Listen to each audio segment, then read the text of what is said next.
What's going on, everybody? Scott Bogman here with Tera Roberts to go over the Sunday games for you before Sunday Night Football. We're starting a little early. That's mainly my fault. I'm a psychopath when it comes to my Steelers kicking off. But look, I'm a Steelers fan. Tera's a Packers fan. These games in the afternoon were absolutely awful, Tera. So, these were some ridiculously bad games. We're going to fire up early. We're going to end a little early so Tera and I can go watch the Sunday Night Football game. No Deepak today. He is saving babies and children and everybody at the hospital. He could not join us today, so you'll just get our injury expertise here like we really need it because there's one really horrible injury. But Tera, how was your Sunday? Was it a good fantasy day at least? It was a good fantasy day. Those low end guys came through. So if you had streaming options that you had to turn to deep, they definitely came through this week. So this was a fun week. I enjoyed this one. Yeah, this is not bad. Look, the Steelers still haven't played, so I'm not that mad. I did clear out a whole box of Kleenex because I was crying tears when my guy Cam Skattebo went down. I mean, I've been one of the staunchest Cam Skattebo supporters of anything in this offseason here, and really sad to see him go. We will talk a little bit about how to replace him, but I mean, Tera, this injury, did you see it? Hopefully you were able to look away because it was gross.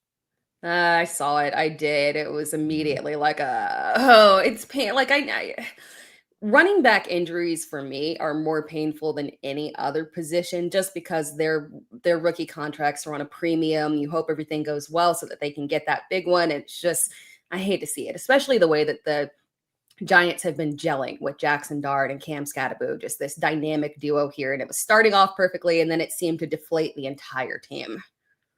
Yeah, I mean, I didn't think that this game in Philly was going to be what the Thursday night game was. Obviously, Thursdays are weird. They've been weird all year.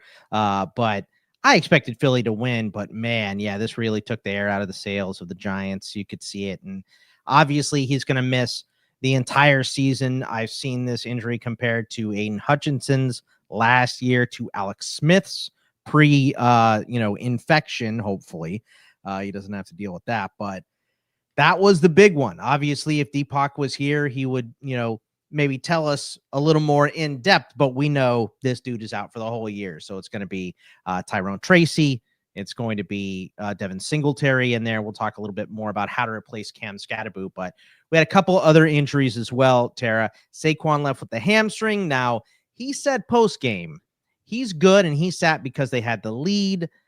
We'll see. Hamstrings are tricky and weird. What are your thoughts on Saquon moving forward into next week?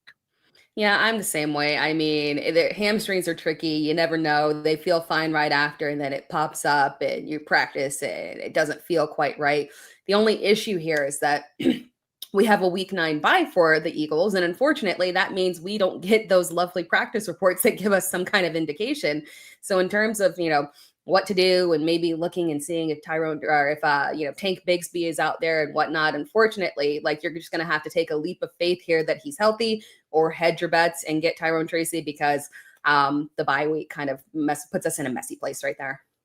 Yeah, not a good spot. At least he is barely banged up. We're gonna take his word for it before the bye week. So hopefully he'll just be rested up and good to go, but you never know.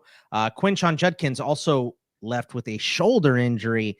The entire Browns offense looked pretty miserable today. I guess it's not that big of a shock, but this guy had been providing us a lot recently.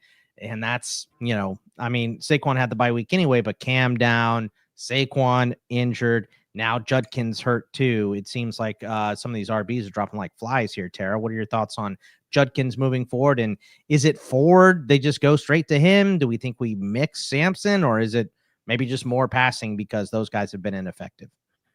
Yeah, I get it. I don't think they can do more passing. I don't think they want to go that direction.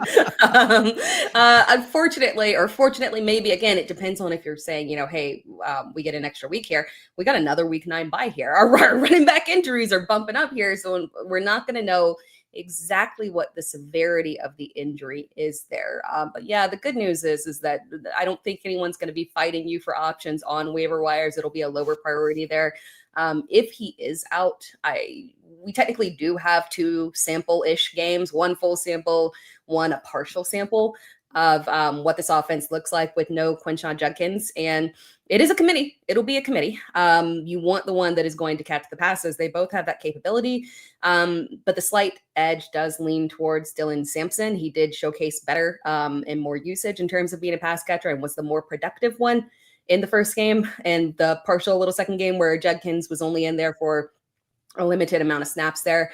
And we also saw Sampson get more receptions in this game as well. So yeah, that's one that you can put a little waiver claim in on Dylan Sampson, but we do got to see how this plays out with Judkins. Yeah, I mean, the wire has been pretty barren for RBs, so there will be some to buy this week, that's for sure. So if you have any fab left, I have a couple spots where I am just bone dry. Yeah. Out of fab. I had too many Joe Burrow shares go out early, so I spent it on bad quarterbacks, and now I have no money left for regular quarterbacks. Like I had no money to buy Joe Flacco. I had to spend $9 because my last $9 of fab because someone cut Dylan Gabriel because I wasn't sure if Justin Fields was going to start. And then Justin Fields started, and I started him. So, but we also had Luther Burden go out with the concussions. Daniel Bellinger went out with a neck injury. So, Bellinger, who knows? I mean, he's not the biggest fantasy asset anyway, probably just a nice bump for Theo Johnson. Luther Burden was kind of hitting his stride, and then we saw DJ Moore get some decent yards after Luther Burden left. So maybe this is wheels up for Moore if Luther Burden, that is, misses a week, right? Yeah, I think that does make sense. I mean, unfortunately, we did at least see some evidence that someone can pull away. It's been a while since we've seen anybody really having a strong fantasy day. So at least we did get that from Rome Odunze. The offense is still shaky as a whole. We've got inconsistency from Caleb Williams, but yeah, it's a way too many assets to throw to from a fantasy perspective. If we can narrow it down, that does make it a lot easier for us. All right. Well, that's all the injuries for now. We are going to hit storylines. We're going to see who we're panicking on. And we are also going to answer your questions at the end of the show before Sunday Night Football starts. And before we dive into the action here, let me just remind you guys that we have a giveaway. That's right. AJ Brown jersey giveaway. If you want a chance to win a signed AJ Brown's Eagles jersey for free, FREE, courtesy of our friends at pristineauction.com, all you need to do is head to fantasypros.com/contest, complete the form, and either download the Fantasy Pros app, leave a review for the podcast, or follow us on X, Instagram, or TikTok at Fantasy Pros. The more actions you complete, the more entries you receive. We'll be announcing a winner on the podcast near the beginning of next month. If you're watching on YouTube, be sure to subscribe and turn on those notifications so you can be alerted when new episodes are up and to claim your prize. All right, Tera, let's get into some storylines. And we're going to start at number 1 here. Cam Skattebo. How are we going to replace my man Skattebo? Because like we talked about before, the waiver wire has been absolutely barren and desolate with running backs. It's been Mad Max out there. You have to spend a bunch of your fab to get anybody. I feel like it almost has to be a trade, although Tyrone Tracy is 48% roster on Yahoo. I looked at the aggregate on Fantasy Pros. He's 41.4%. So he's hovering right around 50%. There is a chance that he's on your wire. So it's him by a million miles. I guess what do we do if there's no Tracy? Is it Singletary? Are we just looking to trade from depth because there's nothing on the wire? How do we go about replacing an asset that had become one of our automatic starts every week? Yeah, I will say that with Tracy, because he would have been dropped inconsistently throughout leagues, don't assume that he might not be on your waivers just because he is higher roster. We saw some some crazy drops happening this week as people were trying to, push through the massive bye week and all of these injuries. So he might be out there. So just double check there. I don't feel we got a big play from Singletary. I just don't feel like that's the direction you want to go. I think there are a lot of interesting buy low trade candidates here, or buy mid trade candidates here as well. So I think you're right. Going the trade route is probably the best route to try and replace him there. Do you think it's going to cost you, like, to get an RB3? Do you think it costs you a wide receiver 2 because of the thinness of the running back position, or do you think it's more fair? Maybe you have to add a kicker, not an actual kicker, like an add-on.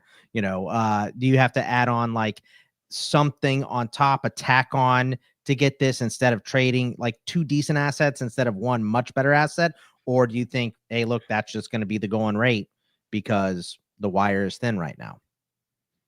Yeah, I think so. I think that makes sense. I mean, you could also look at trying to trade for one of these wayward RB2s that have been bouncing back lately, and maybe someone's thinking that they're selling high, like on a Chase Brown. Someone who has been sitting through misery here can think, hey, maybe this is my opportunity to get out of it. He's had a big game here. I can sell high, and they're just ready to move on there, and maybe you can go that route. Yeah, you're buying at a little inflated price here, but you're still getting a pretty hefty discount in terms of what his actual value is. And at this point, with Joe Flacco, the way he has opened up this entire offense has been truly incredible. Not just the receivers. I mean, just being able to turn it around multiple weeks here. Chase Brown has looked the best he has looked all season by far with Joe Flacco. So I trust it at this point to be able to make that investment. Yeah, he went to the locker room for a second at the end of that game, and I think everybody went, "Oh no, not Jake Browning again!" But he came out and finished the game, so we didn't even mention him in the injuries. We're assuming he's going to be fine for next week. Let's talk about some buy or sell on some good weeks for struggling offenses, Tara. Let's start with the Jets. Their first win, obviously, for Aaron Glenn. 502 yards of offense today is incredible. Obviously, Cincinnati not providing much on defense. Trey Hendrickson tried to gut it out. He went down and left the game. Their defense is rough right now, but Fields, 244 yards and a touchdown, also ran for 31. Breece Hall had 2 scores. Isaiah Davis looked good out there. Mason Taylor caught a touchdown from Breece Hall. He also threw one. Tyler Johnson had 3 catches for 64 and a score with Garrett Wilson down and everybody else down for the Jets. So is this a Cincinnati week, or is this, hey, look, maybe the Jets are coming around. Maybe they shouldn't bench Fields? Or do you think after their bye week, Tyrod's healthy, they might just go to Tyrod anyway? I mean, this is really interesting the way this offense is going to unfold coming up here. What are your thoughts on the Jets? Are you buying or selling this nice performance? I'm in the middle. Is that cheating? This is a Cincinnati thing for sure to an extent here. Because the one thing I want to highlight, well, first of all, in theory, you would think that, hey, after this, you would keep Justin Fields. You have to remember it is the Jets. A lot of times they don't make the most logical decisions. Woody Johnson did speak out very vocally. So perhaps he's not personally ready to roll back exactly what he said and move forward with Justin Fields, even though Tyrod Taylor objectively did not look better the last time we saw him. But the section that I want to highlight here is the running backs, because this right here was not just a function of the running backs. The run game has been good. Now, in difficult matchups, in very difficult matchups, it hasn't pulled through. That's understandable here. But as long as it's not like a truly bad matchup here, Breece Hall has had a fine game on the ground. It's just been the touchdowns that have been eluding him. And here he goes, getting 2 on the ground and one through the air, passing. Fantastic day for him. So the touchdowns being elevated there is definitely a function of the Cincinnati defense.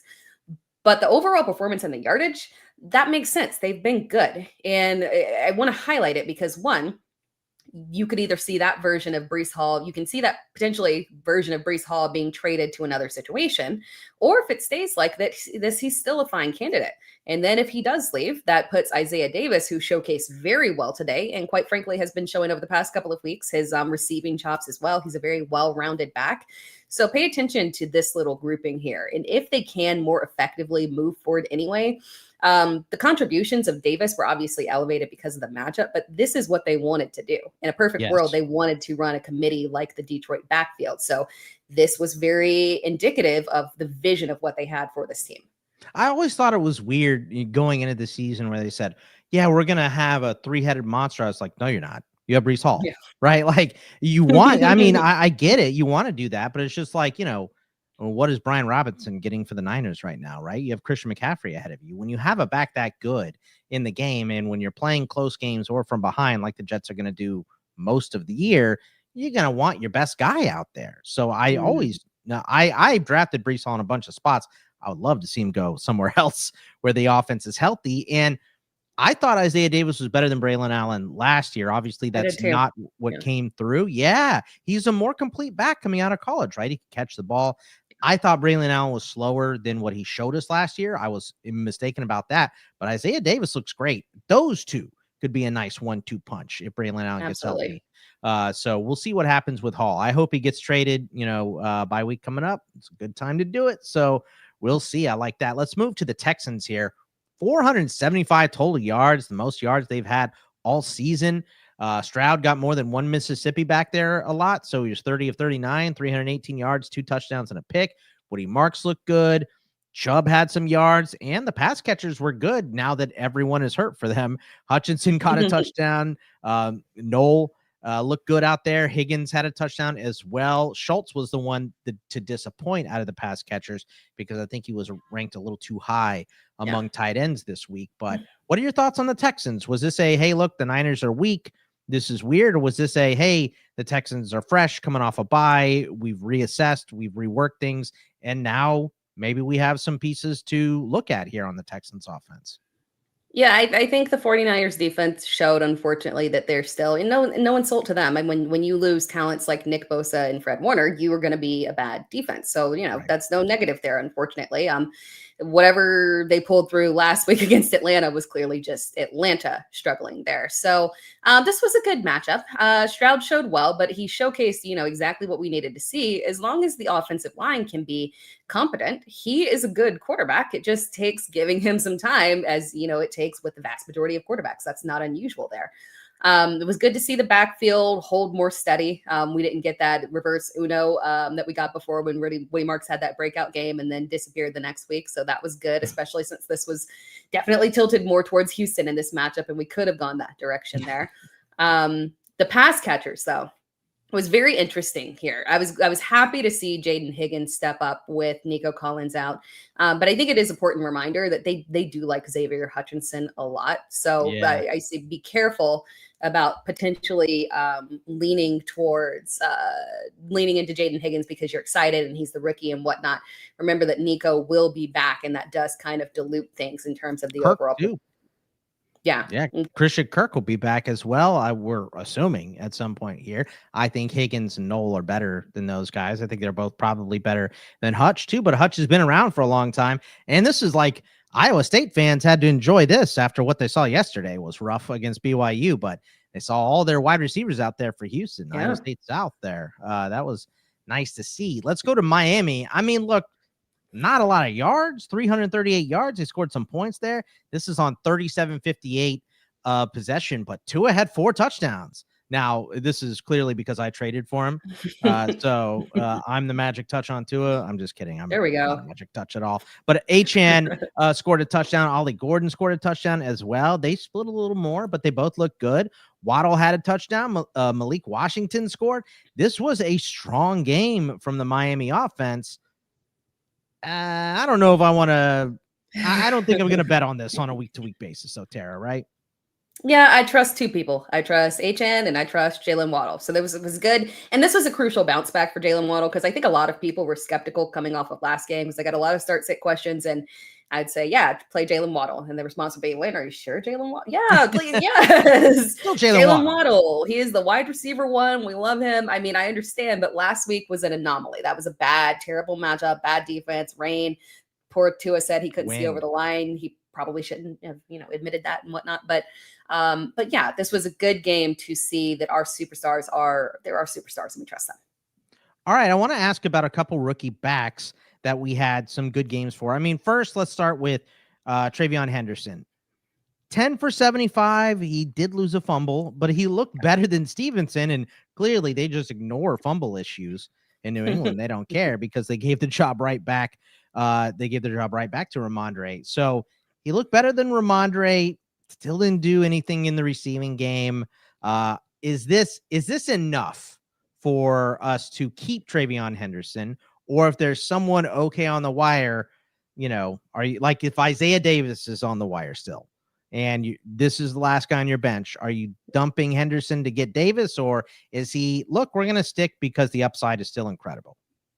Yeah, I'm dumping Henderson to get Davis just because of the Okay. hey, like it's the Yeah. upside. At this point for me, we have enough proof that there's the standalone value for Henderson isn't there because that was great what he did on the ground, but that's not enough from a fantasy perspective. So am I stashing him knowing that what he offers on a week to week basis is not enough for me to play him?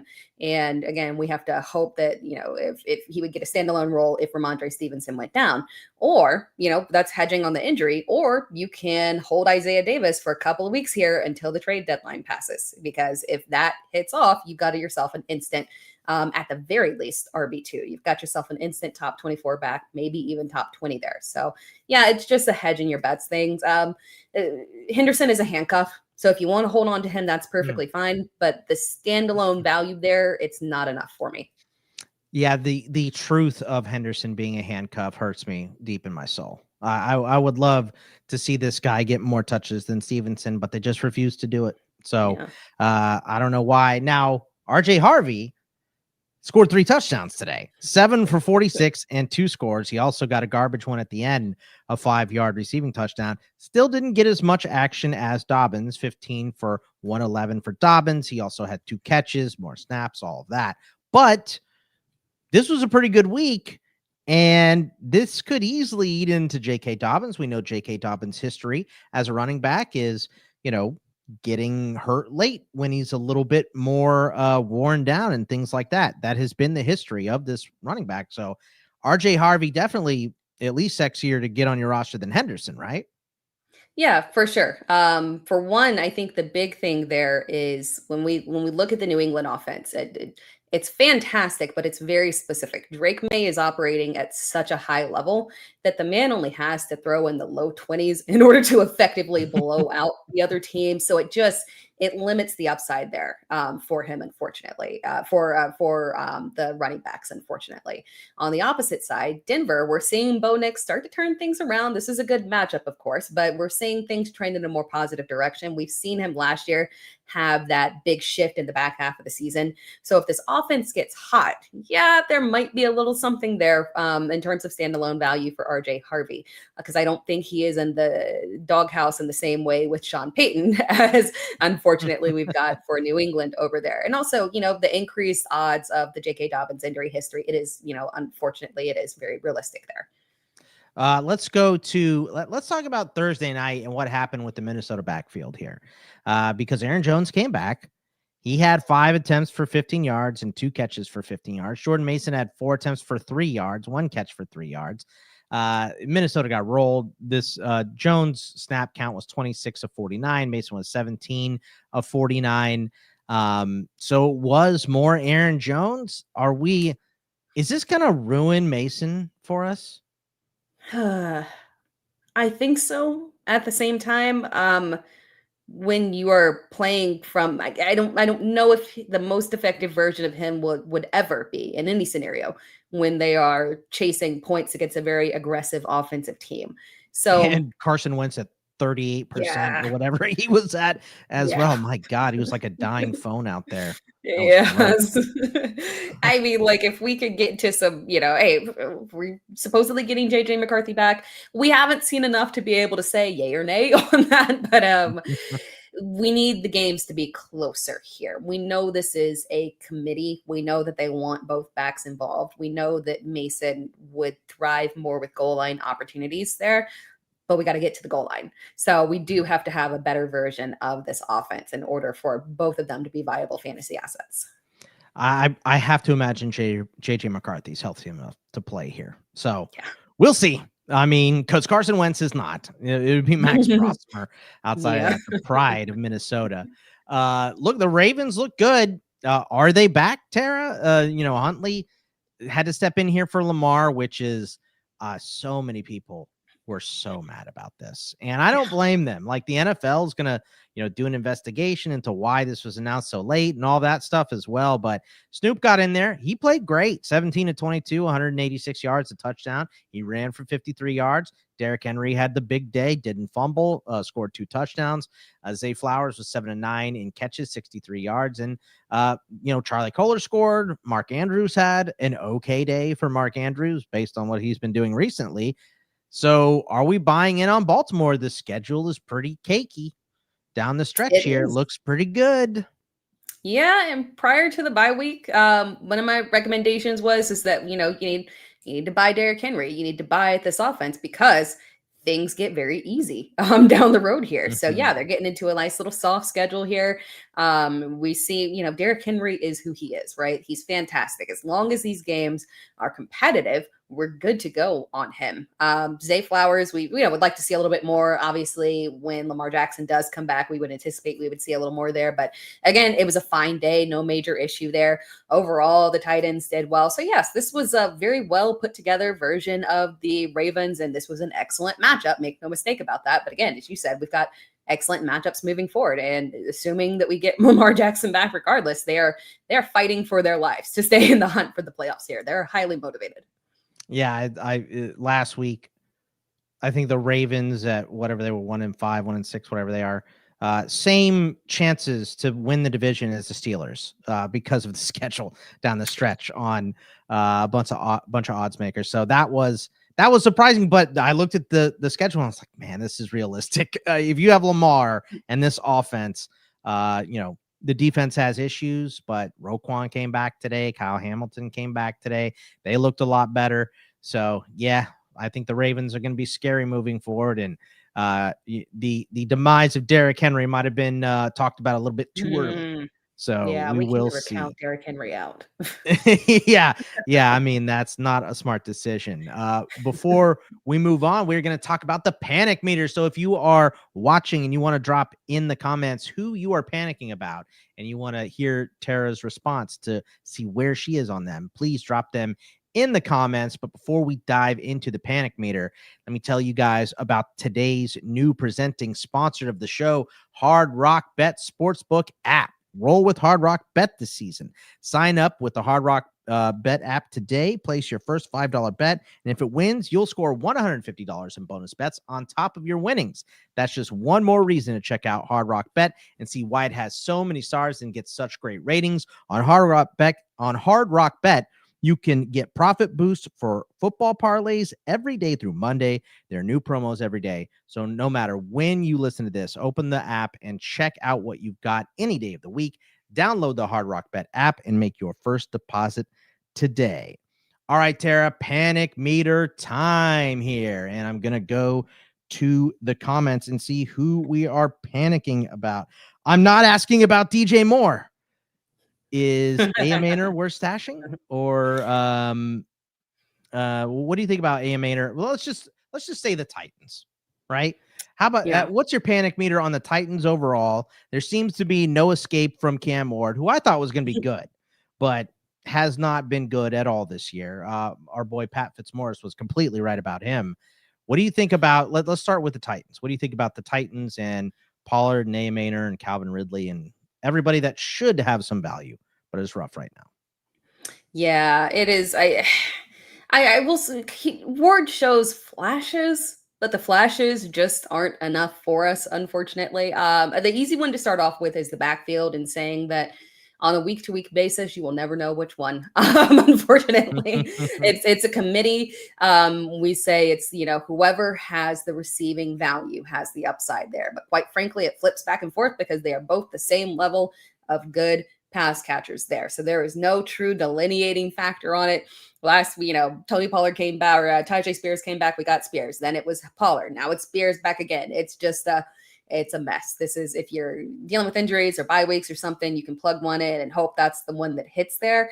The receiving core is interesting for me. I loved Chimere Dike as a prospect. So to see him get this opportunity and pull through, I believe in it. He was technically drafted higher than Alec Ayermaner there. So they're on the same level there, quite frankly. And combined, they did look good. It's not that Ridley looked bad before, right? But both of these guys look like you can work them in and progress them towards the future, because this is your core right here. And Ridley's going to be there. But again, this is your young core that you're trying to build around with Cam Ward, your rookies here, your grouping. Maynard, I don't know that we can trust him at this point, especially because we are going to get Ridley back at some point. We might have, a week or two left with him dealing with a hamstring injury. But He could long get traded term, too. that's true. He could get traded. That is a possibility there. But long term, and if that happens, then absolutely he would be worth stashing there. But I do like DK a lot more. I'm not gonna lie on that one.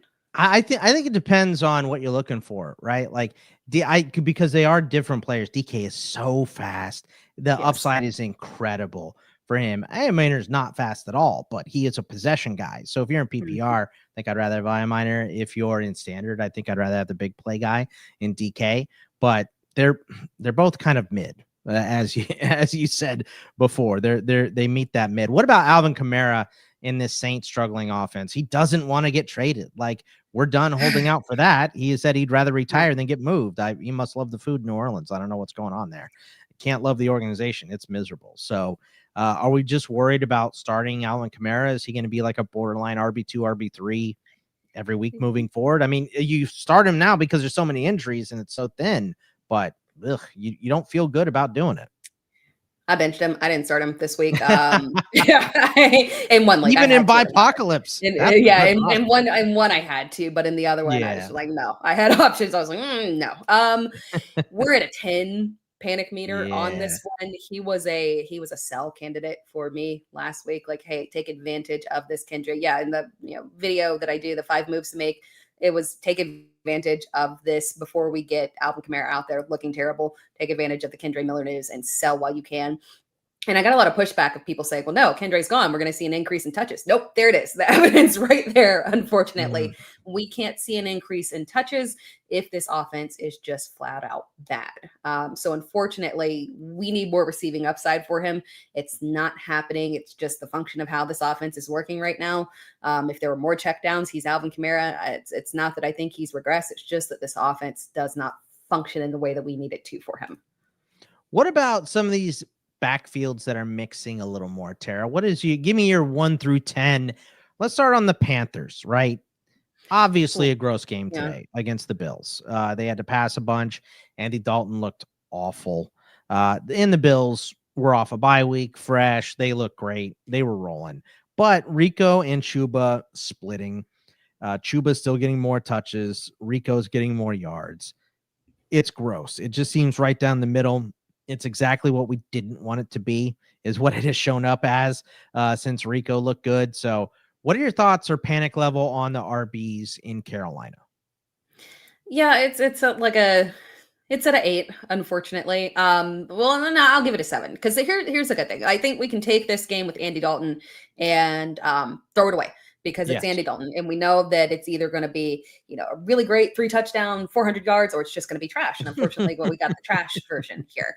So when you're looking at the negative thing is that we don't know for sure that Bryce Young will be back next week. So we're just crossing our fingers. But when Bryce Young was the starting quarterback, the offense was balanced. Right. And the defense, this was a bad matchup for them to keep it close, but the defense was being competent enough to keep things close. They were in competitive games. And when they're in competitive games, they can lead on the run. So they actually do run a lot.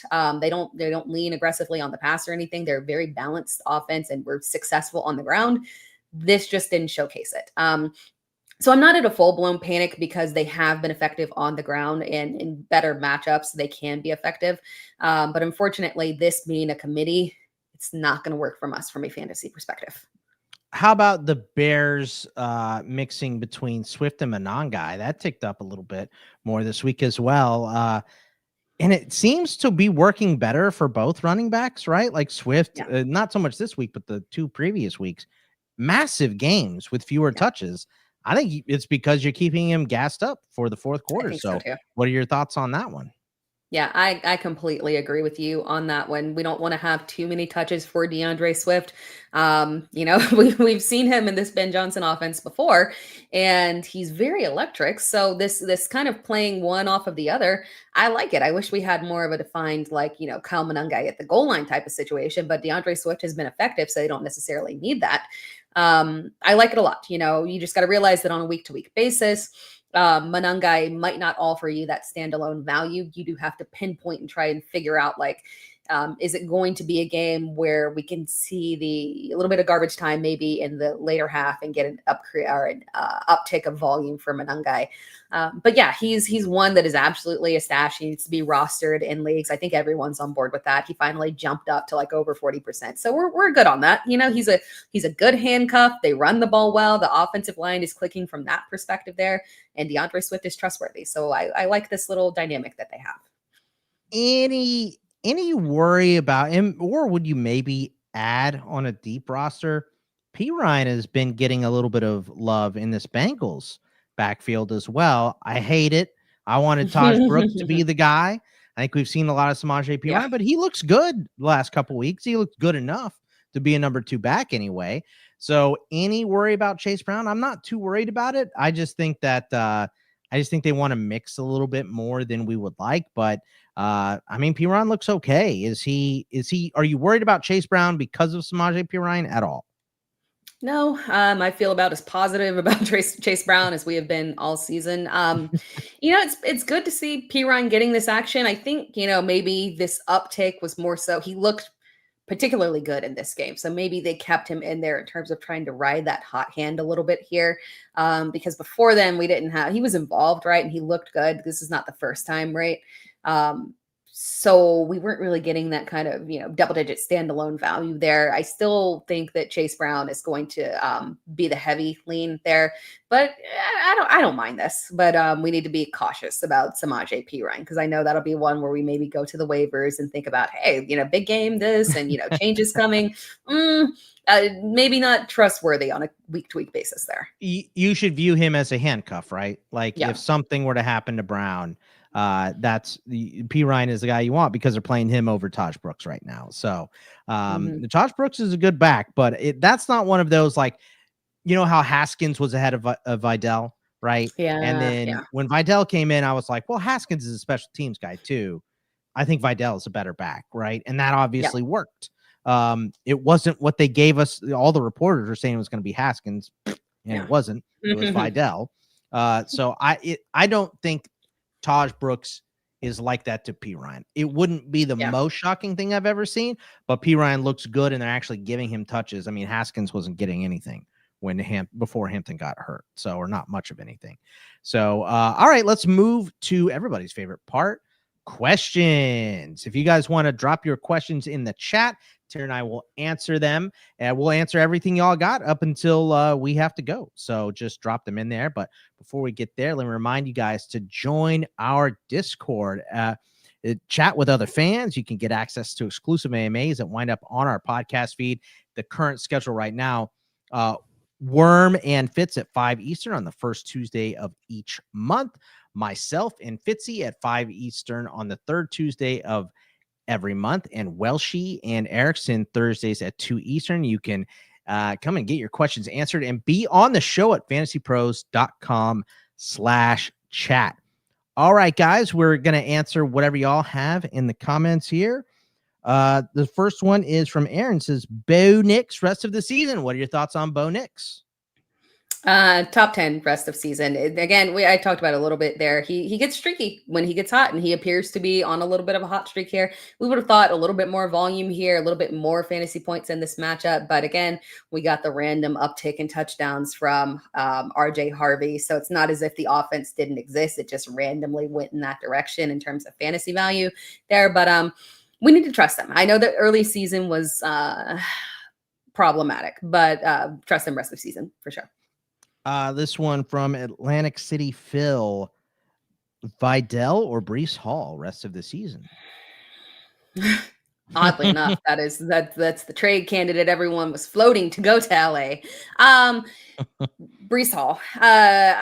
So we don't know when Hampton is going to be back, right? So that does put a little bit of a caveat there in terms of, okay, Vidal is in the better offense. Whoever is running as the lead back there for the Chargers has been successful, but we do have a time limit there, unfortunately. So, hey, if you're in a position where you're maybe have a losing record and you need the higher pop right now, Vidal might give that to you, but long-term Hall, because he's a starting running back rest of season. All right, this one from Coke Butter Cheese says, Giants fan and Scat owner, I'm absolutely destroyed. But hey, Tet, Rome, Harvey, and Hall all came through for me. I still feel terrible. Should I drop Pollard for Brashard Smith? I just saw Scat, and my other running backs are ETN, Hubbard, Harvey, either 5-3 or 6-2 after this week. 12-team half PPR. So I think actually the first one was just to brag about the good week. This one is from Thastel. Should I drop Pollard or Brashard Smith? I just lost Scat. For my other running backs are ETN, Hubbard, Harvey. What are your thoughts there? I would still hold on to Pollard because we do know that. So first of all, Pollard and, Tajay Spears are a committee, but Rashard Smith has not overtaken anyone in that backfield. And I love him. I do love him and his value that he offers from a receiving perspective, but he is not taking over Isaiah Pacheco. So from that extent, he is in a committee as well. Technically a 3-ish man committee there. And his upside is specifically pass catching, right? So at the very least, if Tajay Spears goes down, Pollard ascends to exactly what he was before, right? More trustworthy in terms of being a steady RB2. So yeah, we still have to stick with Pollard for that reason. Let's see. Franklin or Ramondre rest of the season? I mean, it depends on what you need, right? But yeah, I mean, in theory, Ramondre would be the one. Franklin he's a wide receiver too. He will pop in good matchups, right? We know that for sure. This was the steady proof of he is the wide receiver too. Behind Cortland Sutton, there is weekly flex value for him. Ramondre is the RB1. So he is a frustrating back, and we don't trust him overall, and we don't trust the Patriots. Technically, that is Ramondre. Yeah, I mean, he's just guaranteed touches. That's the thing. Like, Franklin could get touches from here on out to the end of the season. They could easily start throwing. I mean, you saw Pat Bryant's great catch, right? Mims is still there. RJ Harvey had 3 touchdowns. There's so many weapons for the Broncos. There's just not that many for the Patriots, and Ramondre has been one of the main guys. So let's see. Mr. Nice Guy. Both Ravens D got healthy, and Chicago offense been mostly. Caleb's still not a good quarterback. I thought this was a question, just a comment. So yes, Mr. Nice Guy, I agree with that 100%. Let's see. I think. Oh, here we go. Let's see. Do I keep Purdy or drop? Tired of holding him now that I have Bo Nix, but I'm 3-5. So are we holding on to? Are we holding on to Purdy? I mean, if it's super flex, you have to hold on to him. But I think in a 1 quarterback, you can cut Purdy, right? Yeah, in 1 quarterback, you can cut him. Again, we've seen, we've seen inconsistencies in that offense, and we know that they do want to run through Christian McCaffrey on the ground there. So ultimately, Bo Nix has higher upside anyway on a week-to-week basis. You're probably going to be starting Bo Nix, so you can drop him and try and get out there and get something that's going to maybe actually have a chance to high upside turn your season around. Mr. Chatton says, is Jefferson worth it for the rest of the season? Which Justin Jefferson? Yes, I think so. Yeah, we're not changing anything. I mean, I know they're quarterback issues. It's still Justin Jefferson, though, right? Yeah, for sure. And we got to remember that we didn't see a ton of him with JJ McCarthy, but we also got to remember that in addition to that, we didn't see that version with Jordan Addison, and Addison's presence helps Justin 100%. Jefferson. So yeah, I would like to see all 3 of these together. Yeah, we haven't seen that offense healthy the entire year, right? Because Addison was suspended, then McCarthy got hurt. And let's not forget, if there's just a little bit of improvement in McCarthy's game, look what a little bit of improvement looked like for Jamar Chase, right? I think wasn't it another 12 or 13 targets today after his 23 against Pittsburgh on Thursday night. So the upper echelon players are the upper echelon. A lot of them are quarterback proof. Sometimes you can't be because of game script, right? And I think that's been a little bit what Jefferson's going through, but I wouldn't trade him right now. I think you'd be selling low for sure. Yeah. Let's see. Nelson asked, are you concerned for Jake Ferguson? It looked like he was splitting snaps with 2 other tight ends. So any instant worries coming off that game about Jake Ferguson? Maybe we'll have to dig a little deeper on his snap count and things like that. I don't think I'm too worried, but I also don't roster Jake Ferguson anywhere. So it's easy for me to say that. Yeah. I didn't look at the snaps from that game either, so I don't know how much they were involved. I know we got that, frustrating it was ugly late too. Touchdown for him. Yeah. So no, I don't think so. Especially because those tight ends have existed for a while with them. So it's not a new development or new young guys that they want to work in. We know that Ferguson is the tight end 1 in that offense. So no, I think it's just a weird anomaly that they were throwing targets the other way. Would you rather trade away Gadsden or Kittle rest of the season if you're rostering both? Whichever one you can get highest value for. Quite That's frankly, it. yeah, you might be able to get a big pull from someone on Gadsden. You might be able to. So don't be afraid to shop either one around and see which one you get the most bang for your buck for. Like as the words were coming out of your mouth there, I was like, I think it would be Kittle because you'd get more. And then I went, maybe not. Mhm. Maybe After not. that Around it. Thursday game, everyone's like, He looked pretty good. QJ hide got it a overall. donut Rest of as season. well. I had him in 2 spots, QJ. Oh no. What about Kittle and Daniel Jones for a big time quarterback? If you have Fannin, I'm doing that. Yeah. Yeah, I don't mind that There at are a lot all. of For tight ends sure. to pick up. Like, so if Yeah. Fannin gets hurt, I think you can pick somebody up, but I think I would try to Mhm. make the upgrade if I possibly could. So, Yeah, yeah, I would do that. that was from Phil. Let's see. I'm not giving up on Jake. I think that's everything, guys. So I think that is going to do it for us. And look, Tara, we get to go and watch our team warm up a little bit and see all of Sunday Night Football now. And one of us is going to be crying at the end of that game, of course, but that's just the way it goes. So what do you have coming up, Tara? Where can everybody find all of your work and everything you do? Well, we will have 5 moves to make video. That is your trade stuff, guys, to buy, sell, drop. So that'll be out like on Tuesday.